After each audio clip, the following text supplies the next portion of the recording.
ॐ अज्ञानतिमिरन्धस्य ज्ञानञ्जनशलाकया चक्षुरुन्मिलितं येन तस्मै श्रीगुरुवे नमः। हरे कृष्णा।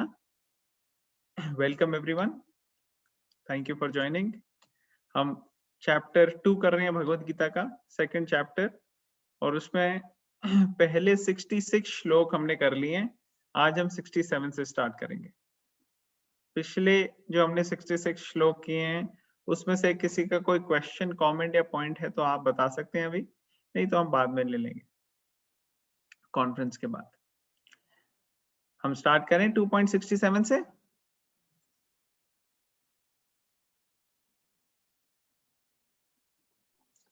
हरे कृष्णा। हाँ जी। ओके, सबको दिख रहा है, स्क्रीन दिख रहा है? हाँ जी। ओके, प्लीज रिपीट कीजिए। इंद्रियाणाम हि चरिताम यन्मनोनुविधीयते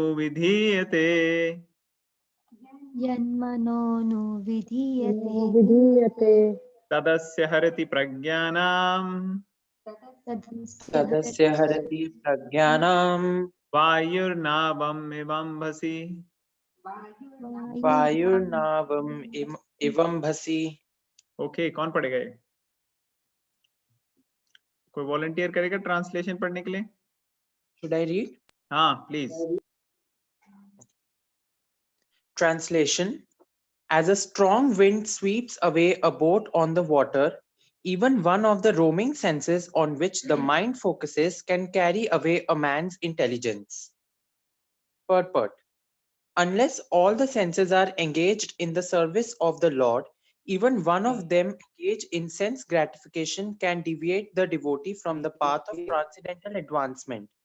As mentioned in the life of Maharaja Amrish, all of the senses must be engaged in Krishna consciousness, for that is the correct technique for controlling the mind. Hare Krishna. Okay, Hare Krishna. तो कैसे मन को कैसे control में करा जाए और इंद्रियों को कैसे कंट्रोल में किया जाए, और क्या इसकी जरूरत है, क्या आवश्यकता है? तो यहाँ पे बता रहे हैं कि जैसे एक तेज हवा आए और नदी के बीच में या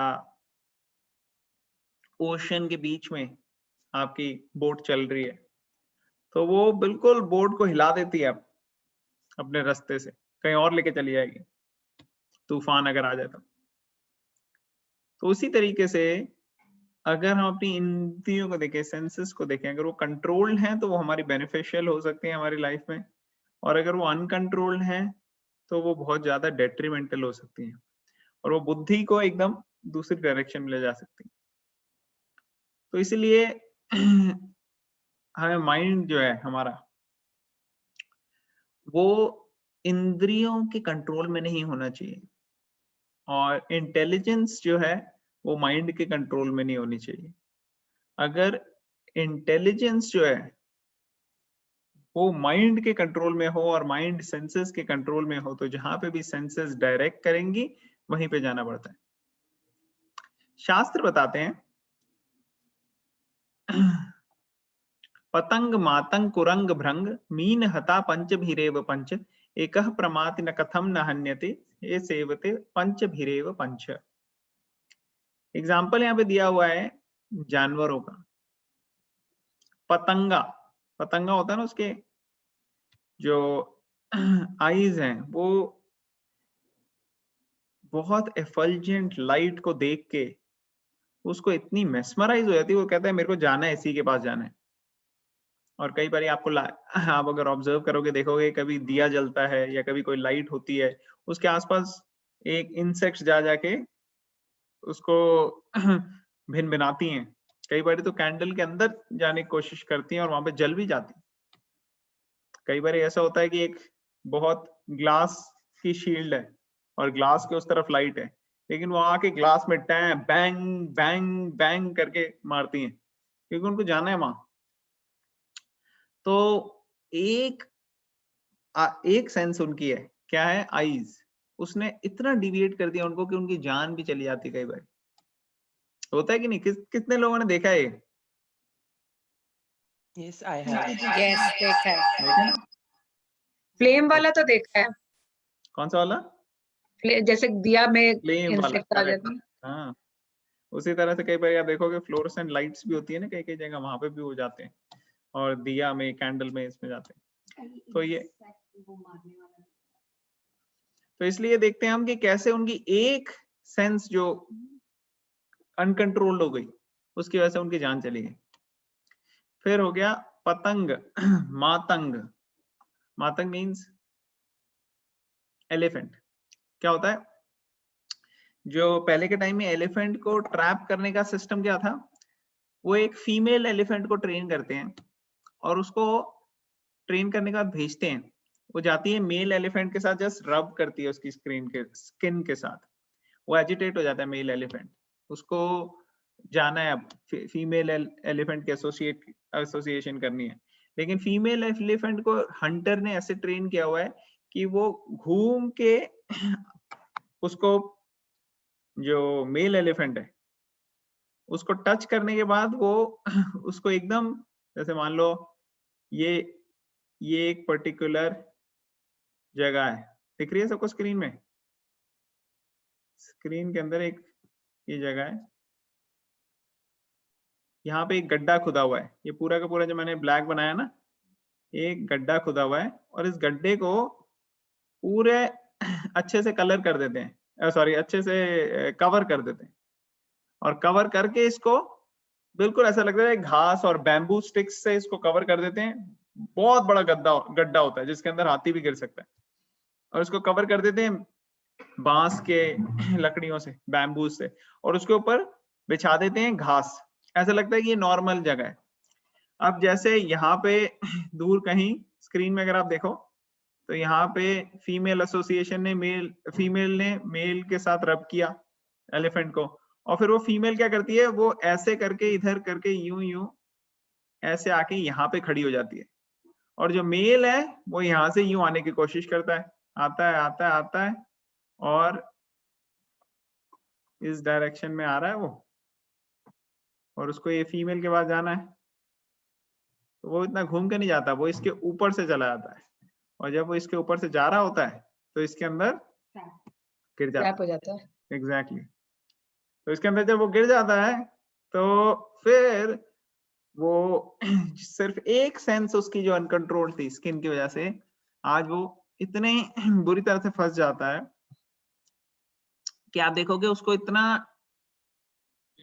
वहां पे टॉर्चर एक तरीके से करते हैं ट्रेन करने के लिए, कि उसको खाना पीना नहीं देंगे, वो बिल्कुल एकदम वीक हो जाएगा। और फिर धीरे धीरे उसकी ट्रेनिंग करने के बाद ऐसा होता है कि इतना बड़ा हट्टा कट्टा एलिफेंट जो कि बड़े बड़े पेड़ों को तहस नहस कर सकता है, वो जो कि बड़ी बड़ी बिल्डिंग्स को ब्रेक कर सकता है, वो एलिफेंट को सिर्फ एक सेंसेस की वजह से ऐसे सिचुएशन में आ जाता है कि उसको जो ट्रेन कर रहा होता है वो पतला सा सुकड़ा सा लड़का होगा कोई, वो भी, और कई बार 8-10 साल 12 साल के लड़के, वो उस हाथी को एक छोटी सी स्टिक लेते हैं, छोटी सी डंडी लेते हैं, उसे कंट्रोल कर लेते हैं, और फिर क्या कहते हैं, वो हाथी को मारते हैं यूं टक टक। अब हाथी की चमड़ी इतनी स्ट्रांग है उसको कोई लगती नहीं है, लेकिन फिर भी हाथी को ऐसी ट्रेनिंग हो गई है, इतना डिप्रेस कर दिया उसको मेंटली, कि वो मेंटली ये सोचता है अरे मुझे तो यही करना पड़ेगा, और वो हाथी जो है वो पूरी तरीके से उनके चंगुल में आ जाता है और वही करने लग जाता है। इसलिए आप देखोगे बड़े बड़े हाथी के ऊपर बैठता है एक छोटा सा लड़का बैठ जाता है, और वो ऐसे कंट्रोल करता है हाथी को, और ऐसे बोलता है, और हाथी चुपचाप लगा रहता है। क्यों? क्योंकि सेंसेस अनकंट्रोल हो गए, उसकी वजह से वो बन गए उसके स्लेव बन गया। तो ऐसे सेंसेस हमारे को भी स्लेव बनाती हैं। तो ये हो गया पतंग, मातंग, कुरंग, भृंग। तो कई सारे एग्जांपल है, जल्दी जल्दी करेंगे। अब हम डियर का एग्जांपल है। डियर में क्या होता है, डियर जो होता है ना, उसको पहले हंटर कैप्चर करने के लिए एक म्यूजिक बांसुरी सुनाता है, और जब वो म्यूजिक बजाते हैं तो डियर एकदम सुनने लग जाता है और एकदम खड़ा हो जाता है, उसके कान खड़े हो जाते हैं। और जब वो ऐसे सुन रहा होता है, ईयर्स अनकंट्रोल हो गए उसके, उसको कोई बहुत अच्छी सुनाई दी आवाज, तो उसी के उसमें हो जाता है और उस चक्कर में उसको हंटर मार के कैप्चर करके ले जाता है। फिर एग्जांपल आता है एक बी का। बी कई बार क्या होता है, बी जो होती है वो इतनी किसी फ्लावर में जाके बैठती है और वहां उसकी फ्रेग्रेंस में, स्मेल फ्रेग्रेंस इतनी ज्यादा मेस्मराइज हो जाती है कि वो भूल ही जाती है, और जब रात होती है तो फ्लावर जो है वो बंद हो जाता है और उसी के अंदर वो इतनी मेस्मराइज होके फ्रेग्रेंस में रहती है कि वो सफोकेट होके मर जाती है। हमने सबसे पहले एग्जांपल देखा था, किसका देखा था? आईज। आईज का कौन कौन सा एनिमल हमने बोला था आईज में? इसका पतंगा। आंसर पतंगा, मौत। फिर दूसरा एग्जांपल हमने किसका देखा था, कौन सी सेंस का? Skin. Skin, yes, touch, touch sensation. और टच सेंसेशन कौन सा एनिमल था वो? Elephant. Elephant. Elephant. Okay. Third किसका हमने बोला? डियर। डियर। डियर का क्या है? ईयर्स। ईयर। साउंड। फोर्थ कौन सा हमने बोला? Honey bee. बी। बी के कौन सा? नोज। और फिफ्थ है मीन, फिश। फिश का क्या करते हैं, क्या होता है फिश का? फिश के लिए टंग, जो उसकी टंग है उसको इतना ज्यादा खाना आ जाएगा है, लेकिन वो जब एक फिशरमैन फेंकता है अपनी बेट, तो बेट उसका लगता है हाँ ये इंटरेस्टिंग है, इसको खा के देखते हैं। खाती है और उसमें एक हुक लगा होता है और हुक इतना शार्प होता है, उसको फंस जाती है उसके मुंह अंदर, खच, और उसको एक टक निकालते हैं और जब पता लग गया कि फंस गई फिर वो खींचते हैं उसको और फिर वो मर जाती है। तो ये हो गई टेस्ट और टंग। तो ये एक एक सेंस भी जो है वो भी अगर खराब हो जाए तो अनकंट्रोल हो जाए तो उसकी वजह से कितना डेंजर हो सकता है, लाइफ का डेंजर हो जाता है। तो ये तो एनिमल्स की बात हो गई जहां पे एक, लेकिन ह्यूमंस का क्या है? ह्यूमंस की तो पांचों की पांचों सेंसेस अनकंट्रोल हो जाती है और पांचों सेंसेस अनकंट्रोल होने में कितनी ज्यादा प्रॉब्लम होती है हमें। तो यहाँ पे इसलिए ये बताया गया भगवत गीता में कि अगर एक भी सेंस अनकंट्रोल हो तो उससे बहुत डेंजर हो सकता है। ठीक है। फिर यहाँ पे एग्जाम्पल प्रभुपाद ने किसका दिया है? महाराज अम्बरीश का। कौन है अम्बरीश महाराज? कौन बताएगा? हमने पहले भी डिस्कस किया है, कौन बताएगा महाराज अम्बरीश कौन है?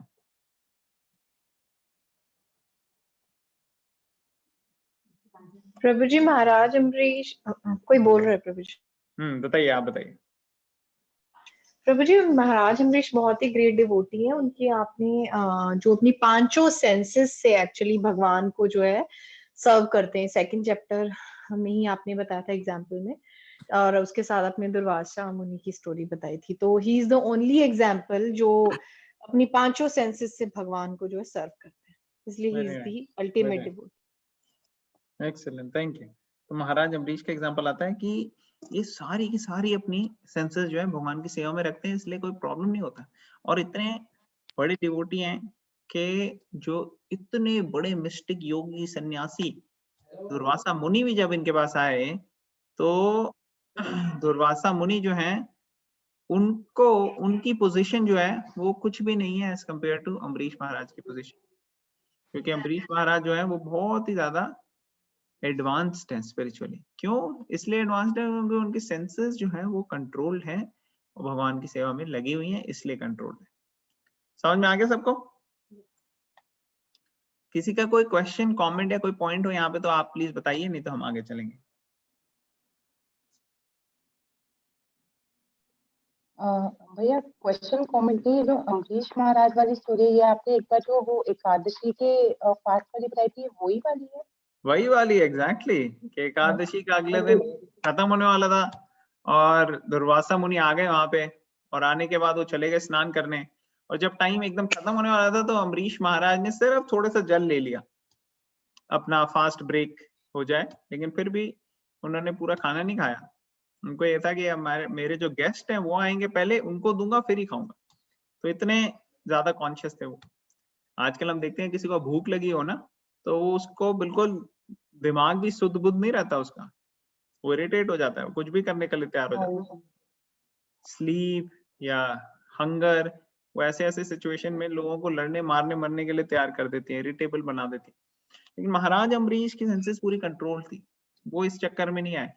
उन्होंने थोड़े से पानी के ड्रॉप्स लिए और वेट किया, और जब दुर्वासा मुनि आए और गुस्सा हुए और उन्होंने कहा अरे तुम्हें एक डीमन किल कर देगा, तुम्हें एक राक्षस, उन्हें वहीं इतने पावरफुल थे वहां पे कि अपने बालों में ऐसे उन्हें मंत्र पड़ा और वहां पे एक भयंकर राक्षस आ गया। अब अगर आज के जमाने में कोई ऐसा दिखाए चमत्कार तो सब कहेंगे अरे आप तो भगवान हो, आप तो भगवान हो। लेकिन भगवान इज नॉट सो चीप। कोई भी चमत्कार दिखा दे तो दैट इज नॉट भगवान। कितने योगी मिस्टेक वो चमत्कार दिखाते रहते हैं, that is insignificant as compare to Krishna. जो कृष्णा है दैट इज सुप्रीम। तो इसलिए कई लोग, कोई बाबा जी, कोई मिस्टेक, कोई योगी, कोई डेमी गॉड, देवी देवता, इनकी पूजाओं में लग जाते हैं। लेकिन इसकी वजह से क्या है, वो अपना मेन कनेक्शन जो है वो भूल जाते हैं भगवान से, कि भगवान ही एक्चुअली हैं जो हमारे असली करता धरते हैं। कहते हैं ना, त्वमेव माता च पिता त्वमेव, त्वमेव बंधुश्च सखा त्वमेव, वही हमारे सब कुछ, त्वमेव सर्वम मम देवदेव। तो भगवान ही सब कुछ है और उन्हीं को हम निग्लेक्ट कर जाते हैं किसी और डिस्ट्रैक्शन की वजह से। लेकिन महाराज अम्बरीश वो बिल्कुल फोकस थे, और फोकस थे। दुर्वासा मुनि हर जगह भटक के आए और फिर विष्णु जी ने उन्हें कहा नहीं, मैं तो खुद नहीं कुछ कर सकता क्योंकि मैं अपने भक्तों के सबऑर्डिनेट हूँ। तो फिर वो आके उन्होंने यहाँ पे दुर्वासा मुनि ने शरण लिया। Does it answer your question Rashika? हाँ जी, मेरे को एक्चुअली ये पता था स्टोरी, बट थोड़ा जैसे बस ये क्लियर करना था कि ये वही वाली आई थॉट कि मे बी दूसरी ना हो। नहीं भाई, ये बिल्कुल ठीक कर रहे हो। ओके, नेक्स्ट चलेंगे।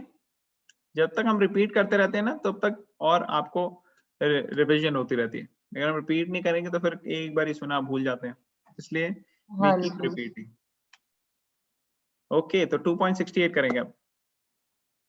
Okay, Bhavya, you want to say something? Bhavya raised hand. Yes. Yes. I just wanted to say कि इसमें सीता माता का भी एग्जाम्पल हो सकता है ना, उन्हें भी हिरण कितना अच्छा लगा था और इस वजह से उनका हरण हो गया था। करेक्ट, वो एक लीला थी, मगर you're right. Okay. तस्माद्यस्य महाबाहो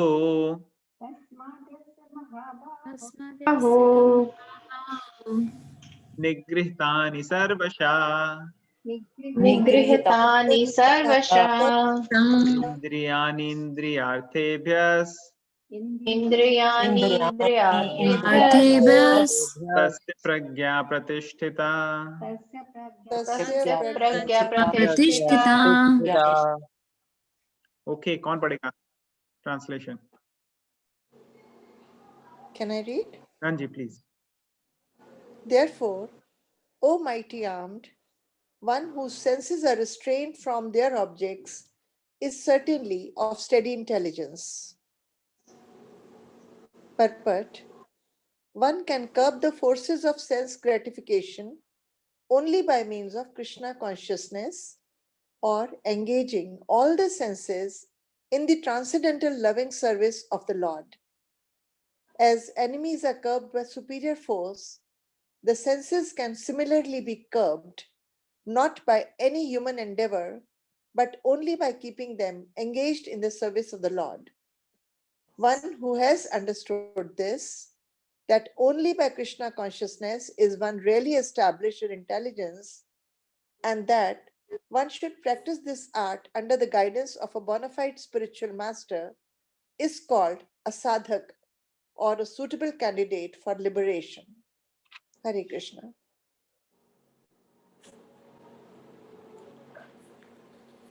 हरे कृष्णा। ओके, तो इसलिए यहाँ पे बताया हुआ है स्टेडी इंटेलिजेंस मींस इंटेलिजेंस जो है वो माइंड के कंट्रोल में ना हो, सेंसेस के कंट्रोल में ना हो। ऐसी स्टेडी इंटेलिजेंस मींस सेंसेस जो है वो कंट्रोल्ड में हो। ठीक है, रिस्ट्रेन, जहाँ पे रिस्ट्रेन करना है वहां रिस्ट्रेन रखेंगे सेंसेस, जहाँ पे इंगेज करना है वहां इंगेज करेंगे, जहाँ पे नहीं जाना है वहां टॉर्टोइस की तरह विड्रॉ कर लेंगे, और जहाँ पे भगवान की सेवा में लगना है वहां पे पूरी तरीके से सेंसेस इंगेज हो जाएंगे। तो ऐसे व्यक्ति जो है वो स्टडी इंटेलिजेंस में होते हैं। अब प्रभुपाद यहाँ पे इसका सोल्यूशन बता रहे हैं। ठीक है, स्टडी इंटेलिजेंस कैसे याद रखो, पहले भी बताया है।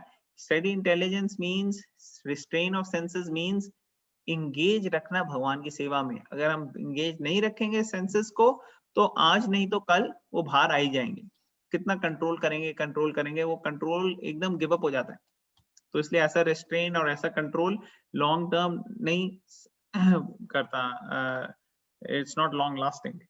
जैसे अगर मान लो आपने कई सारे वीड्स हैं और वीड्स को ऊपर से आपने ट्रिम कर दिया तो देखने में तो लगता है कि अरे सारे वीड्स हट गए, बट एक्चुअली उसके रूट्स अंदर हैं, और सही मॉइस्चर, सही एनवायरनमेंट, सही क्लाइमेट आएगा तो वो रूट्स ग्रो होके फिर से वीड्स आ जाएंगे, पहले से ही बड़े आएंगे। तो इसलिए मोस्ट इंपॉर्टेंट चीज क्या है, वीड्स को जड़ से निकाल दिया जाए। और जड़ से निकाल दिया जाए मींस कि ये जो प्रोपेंसिटी है सेंसेस की, प्लेजर सीकिंग प्रोपेंसिटी, कि उनको खुशी चाहिए, उनको सही तरीके से खुशी दी जाए सेंसेस को। और वो खुशी कैसे मिलेगी, वो भगवान की सेवा में लग के मिलेगी। अब भगवान की सेवा में लगे हुए हैं सारी सेंसेस, खाने के लिए हम प्रसाद ले रहे हैं, हम म्यूजिक सुनना अच्छा लगता है लोगों के लिए, उसके लिए हम कीर्तन सुन रहे हैं, लोगों से बात करना अच्छा लगता है, गप्पे शप्पे मारना, तो भगवत गीता के बारे में हम गप्पे मार रहे हैं। तो ऐसे करके हम पूरी तरीके से अपने आप को इंगेज रख सकते हैं भगवान की सेवा में। हमें लोगों को चैरिटी देना अच्छा लगता है तो हम कृष्णा कॉन्शियस के मिशन में चैरिटी दें। भूखों को खिलाना अच्छा लगता है, जो बेचारे गरीब है उनकी मदद करनी है तो हम उनको प्रसाद दें भगवान का बना हुआ। तो ये सारी चीजों में अगर हम एंगेज करेंगे तो हमारी लाइफ बड़ी स्मूथ हो जाएगी। और जो इस तरीके से अपने आप को चलता है वो सही मायने में सक्सेस हासिल कर सकता है। और इसको प्रोसेस को कहते हैं साधना, और जो प्रोसेस को फॉलो कर रहा है उसको कहते हैं साधक।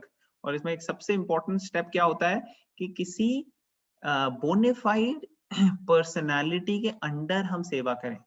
अगर हम अपने हिसाब से करेंगे तो आज माइंड हमारा कंट्रोल नहीं है, तो कभी माइंड कुछ कहेगा, कभी कुछ कहेगा, तो सही मायने में हम डिस्क्रिमिनेट नहीं कर पाएंगे। लेकिन अगर हम बोनेफाइड पर्सनालिटी गुरु के अंडर सेवा करते हैं तो हमारे को डायरेक्ट इंस्ट्रक्शन मिलती है कि हाँ भाई ये सही चीज है, ये सही चीज नहीं है, क्योंकि प्रैक्टिकल लाइफ में उसको कैसे अप्लाई करना है ये बड़ा जरूरी होता है। उसके अंदर हमें गाइडेंस मिलती है अपनी लाइफ में। तो इसलिए having a bonafide spiritual master is a prerequisite. और ये कृष्णा अभी आने वाले श्लोकों में बताएंगे, तब हम इसको और डिस्कस करेंगे। अभी हम आगे चलते हैं। किसी का कोई क्वेश्चन, कमेंट, कोई पॉइंट है अभी तक? Okay, so we'll go to second chapter, 69 shloka now.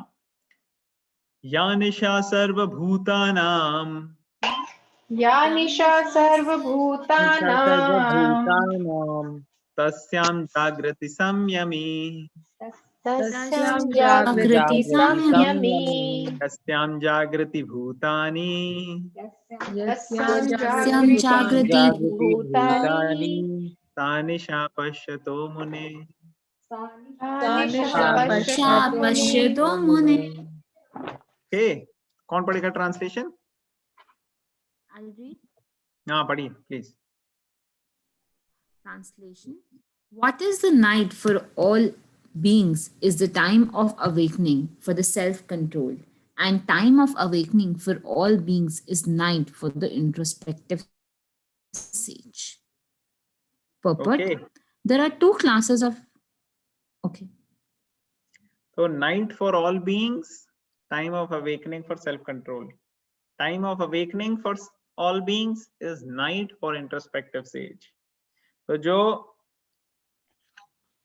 Night और जो अवेकनिंग की यहाँ पे बात हुई है इसको बड़ी तरीके से समझा जा सकता है, लेकिन मेन पॉइंट यहाँ पे क्या है, ये मेन पॉइंट ये है कि जिस चीज में मटीरियलिस्ट बड़े खुश हो जाते हैं, बड़े एक्टिव हो जाते हैं, बड़े इंगेज होने की कोशिश करते हैं, जो सेल्फ कंट्रोल, सेल्फ रियलाइजेशन के बात में जो चल रहे हैं वो जरूरी नहीं है उसी चीज पे करें। इनफैक्ट कई बार ऐसा होगा कि जो सेल्फ रियलाइजेशन या जो इस पाथ में चल रहे हैं उन लोगों के इंटरेस्ट अलग होंगे।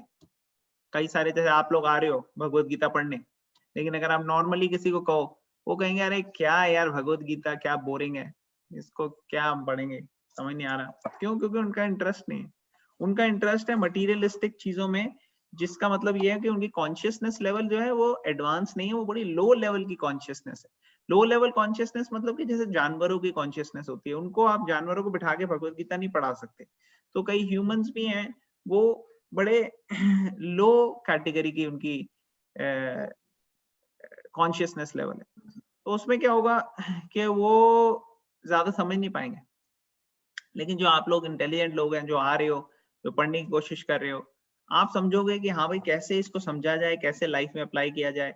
आप अपनी लाइफ के अंदर ऐसे पॉजिटिव चेंजेस लाओगे और इससे सबको बेनिफिट होगा। उन लोगों को भी बेनिफिट होगा जो लोग खुद नहीं समझ रहे, लेकिन आपकी एसोसिएशन की वजह से, आपके स्टेप्स लेने की वजह से पूरी आपकी फैमिली को, फ्रेंड्स को, रिलेटिव्स को, सबको बेनिफिट होगा इसका। तो कई सारी चीजें हो जाती हैं। जैसे अगर हम देखें जो सेल्फ रियलाइज्ड है, वो सुबह उठेंगे, कोशिश करेंगे भगवत गीता पढ़ें, कोशिश करेंगे थोड़ा मेडिटेशन करें भगवान पे। लेकिन जो ऑर्डिनरी मटीरियलिस्टिक लोग हैं, उनका इंटरेस्ट थोड़ा डिफरेंट होगा। वो कहेंगे कि हम लेट उठेंगे और लेट सोएंगे, कोशिश करेंगे कि ऐसी चीजों में इंटरेस्ट लें, जैसे रात में जाना डिस्क में, पब में, स्मोकिंग, ड्रिंकिंग, इन सब चीजों में उनको बड़ा आनंद आएगा। उनको लगेगा हाँ ये तो बहुत ही अच्छा है, यही लाइफ है असली। मगर उनको ये नहीं पता कि कितना ऐसे लोग कितने ज्यादा डिप्रेस हो जाते हैं, कितनी ज्यादा साइकेट्रिक प्रॉब्लम्स होती हैं ऐसे लोगों के अंदर जो इन चीजों में एंगेज करते हैं, क्योंकि वो खुशी ढूंढ रहे हैं लेकिन उनको मिल नहीं रही खुशी, कहीं से मिल नहीं रही। तो जो इंटरेस्ट लेवल है वो सबका डिफरेंट हो जाता है। जो नाइट है मटीरियलिस्ट के लिए, नाइट मींस जब मटीरियलिस्ट ज्यादा इंटरेस्टेड नहीं होते, जैसे भगवत गीता पढ़ना, उसके लिए नाइट है वो मटीरियलिस्ट के लिए, वो कोई इसमें इंटरेस्ट नहीं दिखाएंगे। और सेल्फ रियलाइजेशन के पाथ में जो पढ़ने चल रहे हैं, स्पिरिचुअलिस्ट हैं, उनके लिए अवेकनिंग है। वो उठेंगे, उनको बड़ा अच्छा लगेगा कि हम भगवत गीता पढ़ रहे हैं, कोई फिलोसॉफिकल डिस्कशन कर रहे हैं, कैसे ये सृष्टि चल रही है इसके बारे में अपनी क्यूरियस आर्ग्यूमेंट्स पेश कर रहे हैं। तो ये सारी चीजें जो हैं, ये सेल्फ रियलाइजेशन के पाथ में चलते हुए लोगों के लिए बड़ा इंटरेस्टिंग लगेगा उनको। और वाइस वर्सा, जो दूसरी चीजें हैं जो मटीरियलिस्टिक हैं, जिसमें चोरी करना, लोगों से धोखेबाजी करके किसी तरह से अपना क्या कहते हैं बैंक अकाउंट बड़ा कर लेना, और ये सब, इनमें मटीरियलिस्ट को बड़ा मजा आता है। वो कहते हैं हाँ कैसे किसको लूटना है, कैसे करना है, क्या है। तो जो स्पिरिचुअलिस्ट हैं वो इन सब चीजों में नहीं पढ़ते, उनके लिए वो नाइट है। तो ये एक छोटा सा एग्जाम्पल है। आप भी देखोगे, इंटरैक्ट करोगे, कई बार आपको लगेगा जैसे आपने भगवत गीता पढ़ना शुरू किया, आपको इसमें थोड़ा बहुत इंटरेस्ट आ रहा है, अगर आप शेयर करोगे आपको पता लग जाएगा कि कई ज्यादा लोगों का इंटरेस्ट इसमें है नहीं। इसलिए भगवान भगवत गीता में कहते हैं कि कई हजारों में से कई हजारों में से कोई रेयर व्यक्ति है जो इस पाथ पे आता है। तो और इसमें भी परफेक्शन हासिल करना और भी बड़ा रेयर है। तो हम पर्पट पढ़ेंगे, उसमें और क्लियर होगा। प्लीज कंटिन्यू पर्पट। Preeti, want to read? There are two classes of intelligent men. Yes, sorry. You continue. I'll ask afterwards my doubt. No, you can ask. You can ask now. So I wanted to know what is introspective stage? Introspective stage. Introspective means जो अपने आप को introspect करते हैं, अपनी life को, अपनी situation को, अपनी रियलाइजेशन को। तो इंट्रोस्पेक्टिव स्टेज हो गया जो सेल्फ रियलाइजेशन के पाथ में चल रहे हैं, ऐसा व्यक्ति इंट्रोस्पेक्टिव स्टेज यूज किया गया वर्ड यहाँ। Okay, thank you. ठीक है ना? Hare Krishna. Hare Krishna. Please continue. There are two classes of intelligent men. One is intelligent in material activities for sense gratification, and the other is introspective and awake to the cultivation of self-realization. Activities of the introspective sage or thoughtful man are the night for persons materially absorbed. Materialistic persons remain asleep in such a night due to their ignorance of self-realization. The introspective sage remains alert in the night of the materialistic man. The sage feels transcendental pleasure in the gradual advancement of spiritual culture, whereas the man in materialistic activities, being asleep to self realization, dreams of varieties of sense pleasure, feeling sometimes happy and sometimes distressed in his sleeping condition. The introspective man is always indifferent to materialistic happiness and distress. He goes on with his self realization activities undisturbed by material reactions. Hare Krishna. हरे कृष्णा। तो ये दो तरीके के intelligent man है, एक है materially intelligent और एक है स्पिरिचुअली इंटेलिजेंट। अब ये तो दो एक्सट्रीम हो गए कि हाँ भाई एक मटीरियली है और एक स्पिरिचुअली है, बट एक्चुअली हम सब लोगों को इस कैटेगरी में नहीं डाल सकते कि हाँ ये टोटली मटीरियल है, ये टोटली स्पिरिचुअल है, नहीं। और हम भी इस कैटेगरी में नहीं आ पाते। कई बार हमें लगता है नहीं हम टोटली मटीरियल भी नहीं है, लेकिन यार हम तो टोटली स्पिरिचुअल भी नहीं है। तो एक स्पेक्ट्रम है, उसमें हम स्पेक्ट्रम में हम बीच में खड़े होंगे शायद। तो हमारे को स्पिरिचुअली की तरफ जाना है, मटीरियली की तरफ नहीं जाना, ठीक है ना। तो जो मटीरियल एसोसिएशन है, मटीरियल माइंडसेट है, मटीरियल कॉन्शियसनेस है, उससे अगर हम बहुत ज्यादा इन्फ्लुएंस होंगे तो नेचुरली हम उस तरफ जाएंगे। जैसे हमने डिस्कस किया है पहले भी, कर्ण का एग्जाम्पल। कर्ण, महाभारत में एक कर्ण था, तो कर्ण के अंदर बड़ी सारी गुड क्वालिटीज भी थी, लेकिन उसकी एसोसिएशन क्या थी? उसकी एसोसिएशन थी दुर्योधन के साथ। तो उसकी एसोसिएशन दुर्योधन के साथ थी, तो वो दुर्योधन को और उसके अपने सहपाठियों को, उनको प्रसन्न करने के लिए, खुश करने के लिए he would do things which may be very very wrong। जैसे जब गैम्बलिंग मैच हो रहा था, तो कर्ण ने जो है उसको भी लगा कि मैं भी कुछ बोलूं। उसने कहा ये द्रौपदी को तो यहाँ बिना कपड़ों के होना चाहिए, समथिंग इन दोज लाइंस, और आइडिया दिया उसने दुर्योधन को। तो दुर्योधन ने कहा हाँ ये सही है, इसको इसकी वस्त्र हनन करो। तो ऐसी उल्टी बातें जो कि बिल्कुल भी नहीं सोचनी भी नहीं चाहिए, ऐसी बिहेवियर।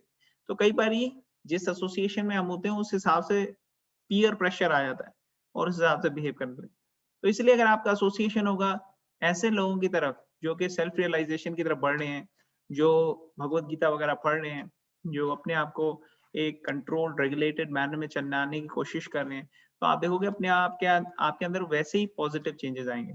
खासकर अब न्यू ईयर आने वाला है, तो न्यू ईयर के लिए वी हैव टू थिंक कि कैसे हम स्पिरिचुअल लाइफ को और ज्यादा अपनी प्रायोरिटी देते हैं। अदरवाइज जैसे इतने सारे लाइफ के हमारे साल निकल गए, ये एक और साल निकल जाएगा। लेकिन अब अगर हम भगवत गीता को इसमें एक मेन प्रायोरिटी देते हैं, one of the most important things in my life should be कि कैसे मैं भगवत गीता को समझूं, अंडरस्टैंड करूं और एटलीस्ट इसको प्रैक्टिकल लाइफ में अप्लाई करने की कोशिश करूं थोड़ा बहुत। तो इस स्टेप से अगर हम चलेंगे तो बहुत हम देखेंगे कितना इतना बेनिफिट होगा हमें। हमारा 2021 जो आ रहा है वो टोटली डिफरेंट होगा बाकी पुराने सालों में। Does it make sense? Yes. Yes, Prabhuji. Okay, great. तो अभी हम यहाँ पे स्टॉप करेंगे। अब हम क्वेश्चंस ले सकते हैं। किसी का कोई क्वेश्चन? हमने 3 श्लोक किया आज, 27, 28 और 29। Prabhuji, 27 is 67. Sorry, 67. Correct. 2.67, 68 और 69। तो 67 में हमने डिस्कस किया कि कैसे एक सेंसस भी डिविएट हो जाए तो वो जैसे बोट को ले जाती है, डिविएट कर देती है, उसी तरह से हमारी इंटेलिजेंस भी डिविएट हो जाती है एक सेंस की वजह से। दूसरे में हमने देखा 68 में कि जिसके रिस्ट्रेन्ड होते हैं सेंसेस वो स्टेडी इंटेलिजेंस के साथ चल पाता है। और फिर हमने देखा कि 2 कैटेगरी के लोग हो सकते हैं, एक मटीरियलिस्ट, एक स्पिरिचुअलिस्ट। जो रात है मटीरियलिस्ट लोगों के लिए, वो स्पिरिचुअलिस्ट के लिए दिन है, अवेकनिंग का टाइम है। और जो स्पिरिचुअलिस्ट लोगों के लिए अवेकनिंग का टाइम है, रात का टाइम है, वो मटीरियलिस्ट के लिए दिन का टाइम है। दिन बेसिकली मीन्स कि जो एक्टिविटीज में मटीरियलिस्ट आनंद लेना चाहते हैं, स्पिरिचुअलिस्ट का वो गोल नहीं होता, स्पिरिचुअलिस्ट का गोल अलग होता, और वाइस वर्सा। तो ये 3 श्लोक हमने किए हैं। अब हमारा ये चैप्टर ऑलमोस्ट खत्म होने वाला है, कल ये चैप्टर हम खत्म करेंगे। इसमें हमारा बहुत इंपॉर्टेंट श्लोक है 70, 71, 72 और फिर हम कंक्लूड करेंगे। कल नहीं तो परसों तक तो हो ही जाएगा, ठीक है ना? Okay, thank you everybody. Very very Hello, Hare Krishna. हाँ भव्य बताओ। I want to ask one question in Shlok 69. What is your question? Actually, it's not a question, but I got confused in the statement of translation. Night of all beings and time of awakening for self-control. I got confused in this part.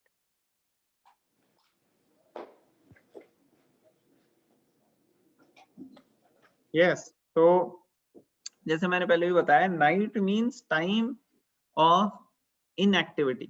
Night यहाँ पे word इसलिए use हुआ है कि एक तो आप बिल्कुल सुपरफिशियल लेवल पे ले सकते हो कि देखो स्पिरिचुअलिस्ट लोग वो सुबह जल्दी उठते हैं, ठीक है ना?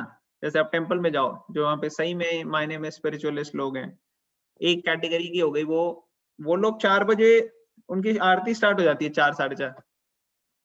और यहाँ कई लोगों का तो सोना शुरू होता है 3 बजे, 3, 3:30, है कि नहीं? तो night for spiritualist, sorry, day for spiritualist is like night for materialist. Materialist अभी सोने जा रहे हैं 3, 3:30 बजे, 4 बजे उनकी नींद शुरू होती है। और जो स्पिरिचुअलिस्ट हैं वो 3, 3:30 उठ जाते हैं, अपना रेडी होके 4 बजे की आरती स्टार्ट हो जाती है। तो एक तो ये हो गया सुपरफिशियल लेवल पे, ठीक है? और वो नाइट में बिल्कुल ऑपोजिट है। नाइट में डिवोटीज जो हैं, जो स्पिरिचुअल पाथ में है, वो जल्दी रेस्ट ले लेते हैं। कई लोग 9, 9:30, 10 बजे तक रेस्ट लेने की कोशिश करते हैं। और उनके अब 9, 10 बजे की बात करो, मटीरियलिस्ट कहते हैं अभी तो रात जवान हुई है यार, अभी कहाँ से, अभी थोड़ी सोएंगे हम। तो ये फर्क आ जाता है। एक तो ये सुपरफिशियल हो गया, बट इसका और डीपर मीनिंग क्या है? डीपर मीनिंग इसका ये है कि नाइट मीन्स इनएक्टिविटी, कि जब ग्रॉसली एक्टिव नहीं होता इंसान, तो वो टाइम जब ऑर्डिनरी लोग, बाकी सारे लोग इनएक्टिव होते हैं, तब सेल्फ रियलाइज्ड पर्सन एक्टिव हो जाते हैं। जैसे भगवत गीता और ये शास्त्रों को पढ़ने का जब टाइम आता है, कितने लोग हैं जो पूरे आपके मोहल्ले में, आपके इलाके में भगवत गीता रेगुलरली पढ़ रहे हैं? बता सकते हो आप? I think only one family other than us both. हाँ, I'm तो not sure. मतलब आप ये नहीं कह सकते कि 50% या 25% या 65% लोग पढ़ रहे हैं, नहीं, 1% भी लोग नहीं पढ़ रहे। तो 1% भी लोग नहीं पढ़ रहे मीन्स मटीरियलिस्ट लोगों की तादाद बहुत ज्यादा है और स्पिरिचुअलिस्ट की तादाद बहुत कम है कि नहीं? Yes. तो ये पॉइंट है इसका। Okay. Does it answer your question? Yes. Yes.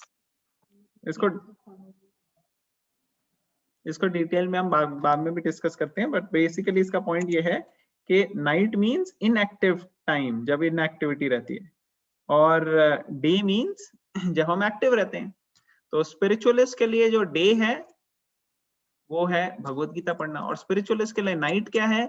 Sense gratification में लगना, ड्रिंकिंग, स्मोकिंग, चोरी, डकैती, स्मगलिंग, ये गलत चीजें करना, लोगों जो बाकी लोग किसी ना किसी तरह से देख रहे हैं कि कैसे हम सेंसेस को एंजॉय करें, कैसे हम पैसे बनाएं, कैसे हम लोगों को एक्सप्लॉइट करें। तो ये सब सेल्फ रियलाइज वाले के लिए ये सब टाइम ऑफ इनएक्टिविटी है, नाइट है। और मटीरियलिस्ट के लिए बड़ा अच्छा टाइम है। समझ में आ गया? Yes. Thank you. Hare Krishna. Thank you. Atul, एक तुमने बताया था साधका होते हैं जो गुरु ना, जिनको हम फॉलो करें। नहीं, साधक मीन्स जो फॉलो कर रहा है, करने की कोशिश कर रहा है, वो साधक हो गया।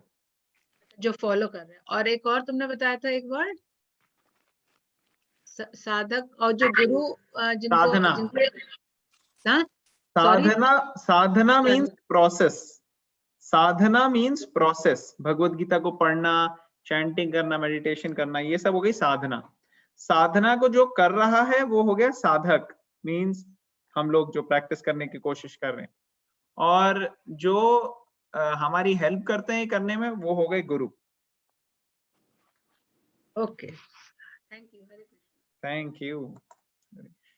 अतुल भैया, हाँ जी। हरे कृष्णा। भैया इसमें एक चीज बताइए, जैसे आपने अभी जो आज हमने पढ़ा, जो पॉलिटिशियंस वगैरह होते हैं वो तो भगवत गीता कभी रीड ही नहीं करते होंगे शायद। हाँ, इसीलिए आपका ये अपॉर्चुनिटी अब आपको मिल रही है, आप अच्छे से पढ़ो भगवत गीता, फिर पॉलिटिशियंस को आप पढ़ा सकते हो। ओके। नहीं, मोदी जी पढ़ते हैं भाई।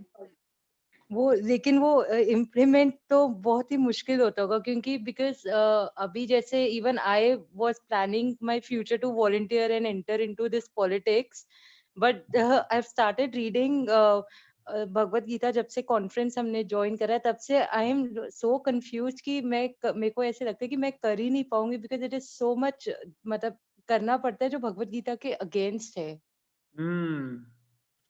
तो इसके लिए एक सेपरेट डिस्कशन करनी पड़ेगी हमें, बट पॉइंट यहाँ पे ये है कि आप भगवत गीता को अच्छे से पढ़ के अपनी इंटेलिजेंस को एकदम भगवत गीता के अंदर स्ट्रॉन्ग कर लो। एक बार आपको स्ट्रांगली इसके कॉन्सेप्ट पता लग जाएंगे तो आप जिस भी फील्ड में जाओगे you can apply the teachings of Bhagavad Gita. हाँ, करियर चॉइसेस जनरली हमारे को ऐसी लेनी चाहिए जिसमें जो भगवत गीता के अनुकूल हो, ताकि हमें ऐसी स्थिति पे ना आए जहाँ बिल्कुल ही हमको ऑपोजिट चीजें करनी पड़ रही हैं। तो हाँ ऐसी जी। चीजों से हमें थोड़ा सा केयरफुल रहना चाहिए, मगर उसके लिए पर्सनल गाइडेंस आप ले सकते हो। जैसे आप किसी को जानो कि जो सही मायने में भगवत गीता को फॉलो करते हैं, जानते हैं, उनसे आप पर्सनल 1-to-1 टच में गाइडेंस ले सकते हो कि क्या करना चाहिए, कैसे कैसे हैं, तो वो आपको गाइड भी कर सकते हैं। ठीक है ना? हाँ जी। वो हाँ जी। गोविंद आवाज नहीं आ रही।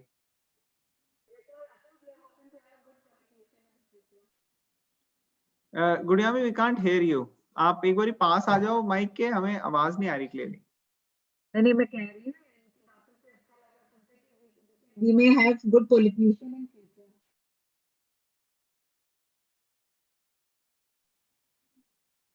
You can't hear? मेरे को सेंटेंस पूरा क्लियर नहीं हुआ। मैंने कहा ऐसे मैं बता रही हूँ कि इतने अच्छे इनके विचार हैं, हो सकता है हमें अच्छी पॉलिटिशियन मिल जाए फ्यूचर में। यस यस, अगर सब लोग ट्रेन होंगे इसमें भगवत गीता में तो पूरी देश बदल सकता है।